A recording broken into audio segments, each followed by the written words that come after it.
నమస్కారం అండి. నేను doctor Suryanarayana Raju, senior surgical oncologist, Ashwin speciality hospitals, Hyderabad. ఇప్పుడు మనం నోరు, గొంతు అలాగే మెడకి వచ్చే సాధారణమైన క్యాన్సర్ గురించి తెలుసుకుందాం. నోరు, గొంతు, మెడకి వచ్చే క్యాన్సర్లు సాధారణంగా నోటు లోపల, గొంతు లోపల, అలాగే స్వరపేటిక, అంగుట, నాలుక పై ఉపరితలంపై ఉండే లైనింగ్ అంటే మ్యూకోజా నుంచి వచ్చే క్యాన్సర్ గురించి తెలుసుకుందాం. సాధారణంగా ఇవన్నీ కూడా స్క్వామస్ సెల్ కార్సినోమా అనే స్క్వామస్ సెల్స్ నుంచి వచ్చే సాధారణమైన ముఖ్యమైన క్యాన్సర్లు.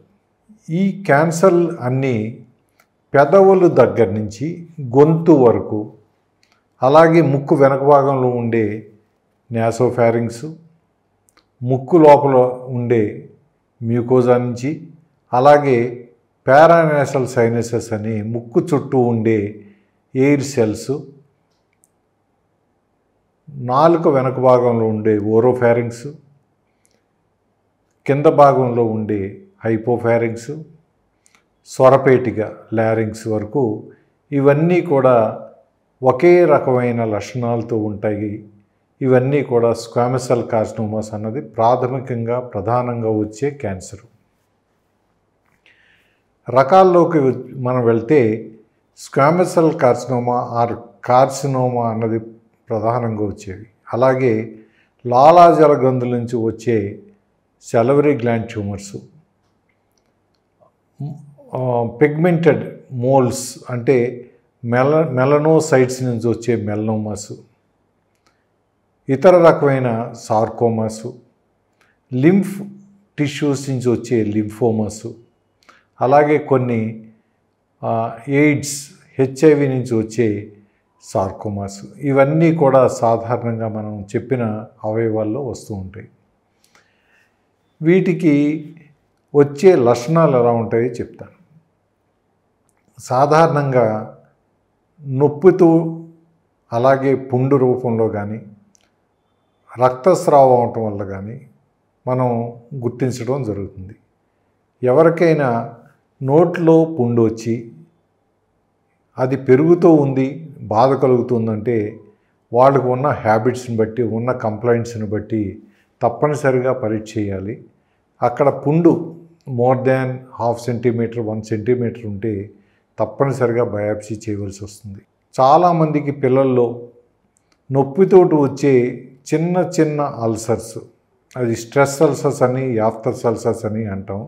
అవి 2-3 రోజులు ఉండి వాటికి అవే తగ్గిపోతాయి. అవి విటమిన్ డెఫిషియన్సీ ఉండటం వల్ల కానీ, స్లీప్లెస్నెస్ ఉండటం వల్ల, టెన్షన్ వల్ల వచ్చే అల్సర్స్.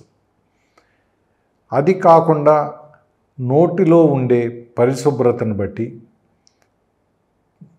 పళ్ళు షార్ప్గా ఉండటం, బ్రోకెన్ టీత్, అలాగే నాలుక పైన ఏర్పడే పుండ్లు, బకల్ మ్యూకోజా అంటే నోరు లోపల ఉండే లైనింగ్, మన బుగ్గ అంటాం కదా, బుగ్గకి లోపల భాగంలో ఉండేవి, నాలుక పై భాగంలో కానీ, కింద భాగంలో కానీ, అలాగే నాలుక వెనక భాగంలో కానీ వచ్చే అల్సర్స్ ఏమైనా సరే మనం శుభ్రంగా ఎగ్జామ్ చేసి నోటి పరిశుభ్రతను ఇంప్రూవ్ చేసుకోవటం, బయాప్సీ చేయటం చాలా అవసరం. ఈ అల్సర్స్ ఎందువల్ల వస్తాయంటే సాధారణంగా పొగాకు కాల్చటం, నవలటం, డిప్పింగ్ ఆర్ ముక్కు పొడి రూపంలో పీల్చడం వల్ల కానీ, గుట్కా, అలాగే ఒక్కపొడి, దెన్ ఇతర మార్గాల ద్వారా నమలటం కానీ, పీల్చటం కానీ, లోపల స్మోక్ చేయటం కానీ. కొంతమంది ఏం చేస్తారంటే చుట్ట కానీ, బీడీని కానీ, సిగరెట్ని కానీ మండే కొన అంటే బర్నింగ్ ఎండ్ని వెనక్కి పెట్టి రివర్స్ స్మోకింగ్ చేస్తారు. అంటే చుట్టను వెనక్కి తిప్పటం వల్ల మామూలుగా సిగరెట్ అవి కూడా బయట భాగంలో కాలుతూ ఉంటాయి. ఇది కాలే భాగం లోపల పెట్టుకుని పొగాకు కాలుస్తూ ఉంటారు. దీనివల్ల ఏమవుతుందంటే పొగాకు వల్ల వచ్చిన లక్షణాలే, బ్యాడ్ హ్యాబిట్సే కాకుండా దానిపై ఉండే వేడి వల్ల అంగుట నాలుక కాలటం వల్ల క్యాన్సర్ తొందరగా వచ్చే అవకాశం ఉంది. పొగాకు కాల్చడం వల్ల చాలా రకాల కెమికల్స్ రిలీజ్ అవుతాయి. అది కార్బన్ మోనాక్సైడ్ అనే గ్యాసెస్ వల్ల, క్రోమియం, కాడ్మియం, నికెల్, అలాగే బెంజైన్స్ అండ్ బెంజిపైరిన్స్, వినైల్ క్లోరైడ్ ఇవన్నీ కూడా రిలీజ్ అవటం వల్ల క్యాన్సర్ వస్తూ ఉంటుంది. ఈ టొబాకో వల్ల క్యాన్సరు నోటి లోపల భాగం, ముక్కు, పారానేసల్ సైనసెస్, గొంతు, స్వరపేటిక. ఇదే కాకుండా ఊపిరితిత్తులు, ఇసోఫాగస్, ఇంటెస్టైన్స్, కిడ్నీసు, బ్లాడరు, ఇతర అవయవాల్లో కూడా క్యాన్సర్స్ వస్తూ ఉంటాయి. ఇప్పుడు క్యాన్సరు లక్షణాల గురించి తెలుసుకుందాం. క్యాన్సర్ ప్రారంభ దశకు ముందుగా వచ్చే లక్షణాలని ప్రీ క్యాన్సరస్ కండిషన్స్ అంటాం.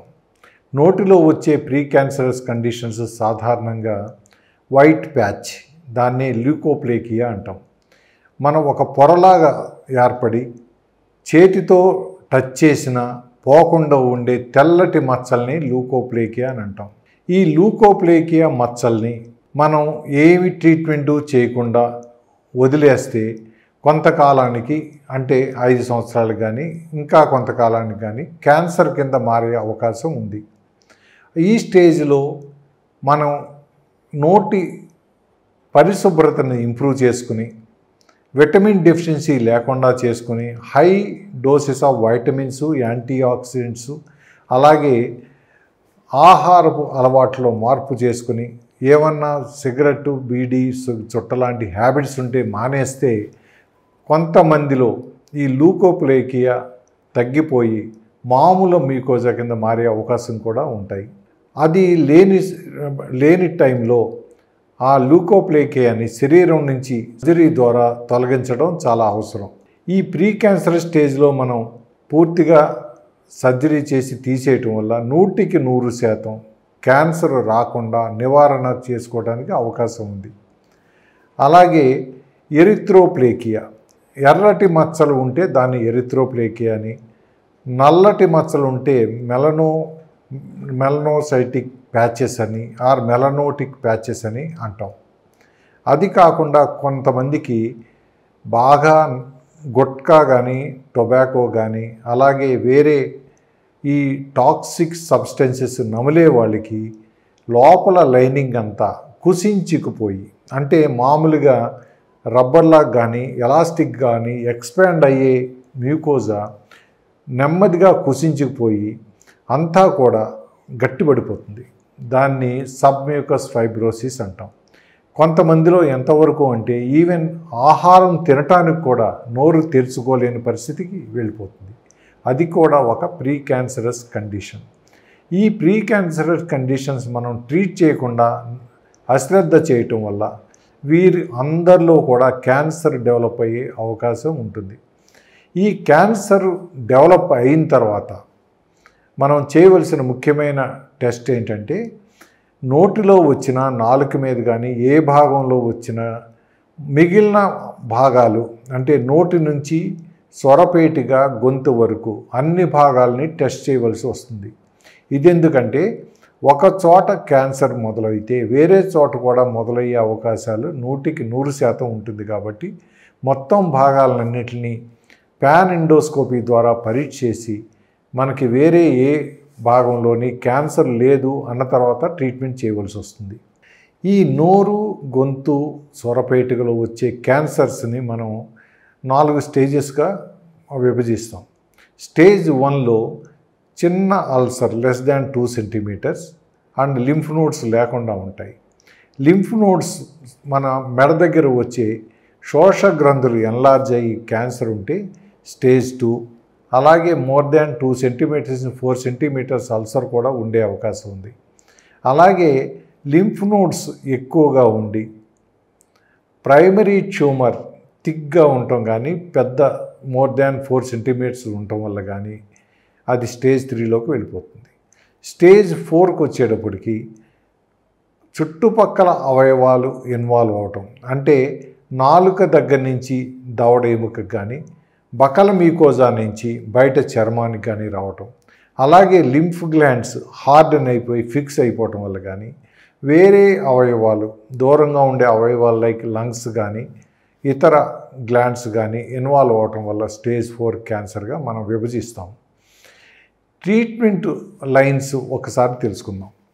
సాధారణంగా మనం క్యాన్సర్ వచ్చిన నోటిలో కానీ మెడ వివిధ భాగాల్లో వచ్చే క్యాన్సర్కి సర్జరీ ద్వారా కరెక్ట్ సర్జరీ ఎర్లీ స్టేజ్లో చేస్తే వన్స్ అగైన్ 90% నుంచి 100% వరకు క్యూర్ చేసే అవకాశం ఉంది. స్టేజ్ అడ్వాన్స్ అయ్యే కొలది అంటే స్టేజ్ 1 నుంచి స్టేజ్ 4కి ఎదిగి పెరిగే క్రమంలో సర్జరీ ఒకే ట్రీట్మెంట్ సరిపోదు.